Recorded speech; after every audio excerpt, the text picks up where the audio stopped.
ଶେଷରେ କରାଯାଉଥିବା ପ୍ରାର୍ଥନା କ'ଣ? ପିତା ପରମେଶ୍ୱରଙ୍କର ପ୍ରେମ, ଖ୍ରୀଷ୍ଟ ଯୀଶୁଙ୍କର ଅନୁଗ୍ରହ, ପବିତ୍ର ଆତ୍ମାଙ୍କର ସହଭାଗିତା ଅନନ୍ତ କାଳ ପର୍ଯ୍ୟନ୍ତ ସଦାସର୍ବଦା ଆମମାନଙ୍କ ସହିତ ହଉ। ଯେବେ ଏହି ପ୍ରାର୍ଥନା ବୋଲାଯାଏ, ସେହି ସମୟରେ ଅନେକ ଆମମାନଙ୍କର ବିଶ୍ୱାସୀ ଭାଇ ଏବଂ ଭଉଣୀମାନେ ଏହି ପ୍ରାର୍ଥନା ପ୍ରତି ଧ୍ୟାନ ଦିଅନ୍ତି ନାହିଁ। ଏହି ପ୍ରାର୍ଥନା ସମୟରେ ସେମାନେ କ'ଣ କରନ୍ତି? ନିଜର ବ୍ୟାଗ୍ ସଜାଡ଼ନ୍ତି, ନିଜର ବାଇବେଲକୁ ସଜାଡ଼ନ୍ତି, ନିଜକୁ ସଜାଡ଼ନ୍ତି। କାହିଁକି? ଯେତେ ଶୀଘ୍ର ଏ ପ୍ରାର୍ଥନା ସମାପ୍ତ ହେବ ଆମେ ଏ ଚର୍ଚ୍ଚରୁ ବାହାରକୁ ଯିବା। ଯେତେ ଶୀଘ୍ର ଏ ପ୍ରାର୍ଥନା ସମାପ୍ତ ହେବ ଆମେ ନିଜ ଗୃହକୁ ଯିବା।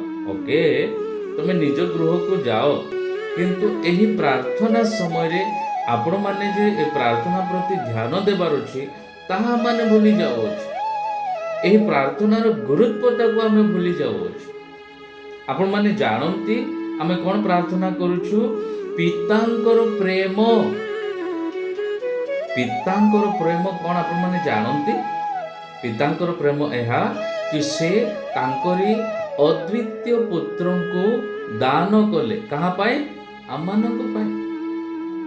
ଆମମାନେ ଯେ ପାପରେ ପୂର୍ଣ୍ଣ, ଆମମାନେ ପାପୀ, ଆମମାନଙ୍କର ପାପ ସବୁ ପୋଛି ଦେବା ପାଇଁ ପିତା ପରମେଶ୍ୱର ଆମମାନଙ୍କୁ ପ୍ରେମ କରୁଥିବା ସକାଶୁ ତାଙ୍କରି ଅଦ୍ୱିତୀୟ ପୁତ୍ରଙ୍କୁ ସେ କ'ଣ କଲେ? ଦାନ ଦେଇଦେଲେ। ଆମେ କ'ଣ ପ୍ରାର୍ଥନା କରୁ? ସଦା ସର୍ବଦା ଏହି ପ୍ରେମ ଆମମାନଙ୍କ ସହିତ ହଉ ବୋଲି ଆମେ ପ୍ରାର୍ଥନା କରୁ। ଆଉ ସେହି ସମୟରେ ଆମେ କ'ଣ କରୁଛୁ? ଏ ପ୍ରାର୍ଥନା ପ୍ରତି ଧ୍ୟାନ ମଧ୍ୟ ଦେଉନା। ଏବଂ ଦ୍ୱିତୀୟ କ'ଣ? ଖ୍ରୀଷ୍ଟ ଯୀଶୁଙ୍କର ଅନୁଗ୍ରହ। ମୋର ପ୍ରିୟ ପ୍ରଭୁଙ୍କର ଲୋକମାନେ, ଏହା କେବଳ ଯୀଶୁଙ୍କର ଅନୁଗ୍ରହ ସକାଶୁ ହିଁ ଆମେ ସେକେଣ୍ଡ ଚାନ୍ସ ପାଇଅଛୁ।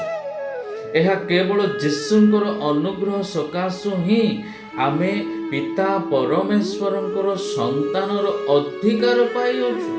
ଏହା କେବଳ ଖ୍ରୀଷ୍ଟଙ୍କର ଅନୁଗ୍ରହ ସକାଶୁ ହିଁ ଆମେ ଯୀଶୁଙ୍କ ନାମରେ ପିତାଙ୍କ ଠାରେ ପ୍ରାର୍ଥନା କରିପାରୁଛୁ।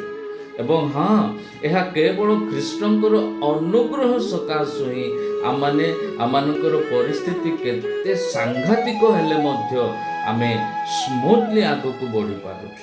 ପାଉଲ କ'ଣ ପ୍ରାର୍ଥନା କରନ୍ତି? କି ମୋର ଅବସ୍ଥା କେତେ ସାଂଘାତିକ ହେଲେ ମଧ୍ୟ ମୋତେ କେବଳ ଖ୍ରୀଷ୍ଟଙ୍କର ଅନୁଗ୍ରହ ଯଥେଷ୍ଟ। ମୋ ପାଖରେ ଖ୍ରୀଷ୍ଟଙ୍କର ଅନୁଗ୍ରହ ଅଛି, ତାହା ମୋ ନିମନ୍ତେ କାଫି। ଯେଉଁ ସମୟରେ ସେ ପ୍ରାର୍ଥନା କରୁଛି ସେହି ସମୟରେ ତାର ଅବସ୍ଥା ଯଦି ଆପଣମାନେ ଷ୍ଟଡି କରିବେ, ସେ ଅଧମରା ଅବସ୍ଥାରେ ଅଛି। ତଥାପି ସେ କ'ଣ ପ୍ରାର୍ଥନା କରୁଅଛନ୍ତି? ଆଉ ସେ ଅନେକ ଖ୍ରୀଷ୍ଟ ଭାଇ ଭଉଣୀଙ୍କୁ କ'ଣ ଉତ୍ସାହ କରୁଅଛନ୍ତି? ମୋତେ କେବଳ ଖ୍ରୀଷ୍ଟଙ୍କର ଅନୁଗ୍ରହ ଯଥେଷ୍ଟ। ତାଙ୍କରି ଅନୁଗ୍ରହରେ ମୁଁ ସବୁ କିଛି କରିପାରିବି। ଆଉ ତାହା ଆମମାନଙ୍କର ଜୀବନରେ ମଧ୍ୟ ଲାଗୁ। ସେହି ବେନିଫିଟ୍ ଆମେ ମଧ୍ୟ ପାଉଅଛୁ। ଏବଂ ସେହି ପ୍ରାର୍ଥନା ଯେବେ ବୋଲା ଯାଉଅଛି ସେହି ସମୟରେ ଆମେ ଧ୍ୟାନ ଦେଉ?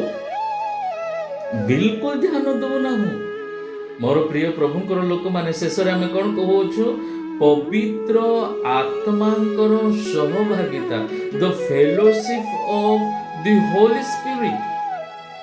ଆପଣମାନେ ଜାଣନ୍ତି କେତେ ଇମ୍ପୋର୍ଟାଣ୍ଟ ସେ ପବିତ୍ର ଆତ୍ମାଙ୍କର ସହଭାଗିତା ଆମମାନଙ୍କର ଜୀବନରେ?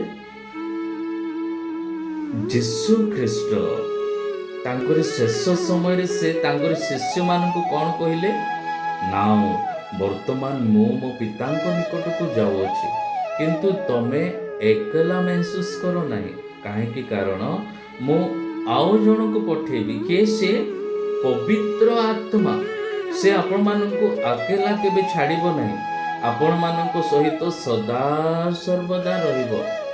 ସେ ଆପଣମାନଙ୍କୁ এই ଜଗତରେ ଆପଣମାନେ ଯେତେ ଦିନ ମାସ ବର୍ଷ ରହିବେ, ପବିତ୍ର ଆତ୍ମା ଆପଣମାନଙ୍କ ସହିତ ରହି ଆପଣମାନଙ୍କୁ ଗାଇଡ୍ କରିବ।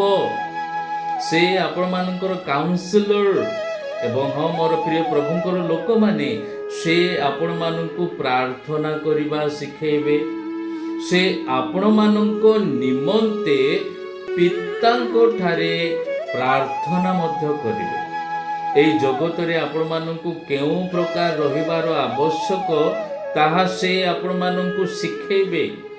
ଏବଂ ପ୍ରଭୁଙ୍କର ବାକ୍ୟ ଯେ ଆପଣମାନେ ବୁଝିପାରୁନାହାନ୍ତି ତାହା ବୁଝିବାର ବଳ ଶକ୍ତି ମଧ୍ୟ ପବିତ୍ର ଆତ୍ମା ଆପଣମାନଙ୍କୁ ଦେବେ। ତ ଆପଣମାନେ ଜାଣିପାରୁଥିବେ ପବିତ୍ର ଆତ୍ମାଙ୍କର ଯେଉଁ ଫେଲୋସିପ୍ ଆମମାନଙ୍କର ଜୀବନରେ କେତେ ଇମ୍ପୋର୍ଟାଣ୍ଟ। ଆଉ ଯେବେ ଏହି ପ୍ରାର୍ଥନା ବୋଲା ଯାଉଥିବ ସେଇ ସମୟରେ ଆମମାନେ କେହି ଧ୍ୟାନ ଦଉନା। ଆଉ କେତେ ବଡ଼ ମୂର୍ଖତାର ପରିଚୟ ଆମେ ଦଉଅଛୁ, କେତେ ବଡ଼ ଭୁଲ ଯେ ଆମମାନେ କରୁଅଛୁ। ମୋର ପ୍ରିୟ ପ୍ରଭୁଙ୍କର ଲୋକମାନେ, ମୋର ପରାମର୍ଶ ଏହା ରହିବ କି ଆଜିଠାରୁ ଯେବେ ଶେଷ ପ୍ରାର୍ଥନା ବୋଲା ଯାଉଅଛି ଆପଣମାନେ ପ୍ରାର୍ଥନା ପ୍ରତି ଧ୍ୟାନ ଦିଅନ୍ତୁ। କାହିଁକି? କାରଣ ଏଠାରେ କ'ଣ ପ୍ରାର୍ଥନା କରାଯାଉଛି?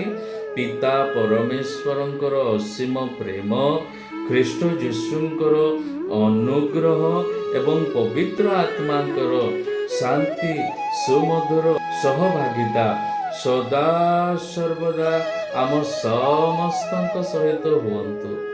ଆମେନ୍।